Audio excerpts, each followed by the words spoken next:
Жігіттерге бір лайфхак айтқым келеді ше.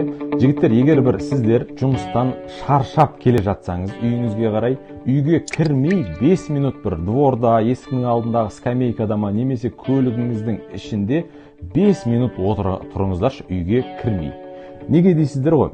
Үйге кіресіз, жұмыстан шаршап келгенсіз, сіркеңіз су көтермей тұр, есіктің алдынан келіншегіңіз қарсы алады, үнемі жаңағы күні бойы жиналған проблемалардың бәрін сізге айтқысы келеді, ішіндегісін сізге шығарғысы келеді.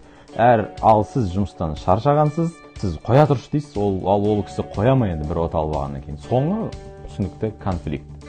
Бұл 5 минут не үшін керек?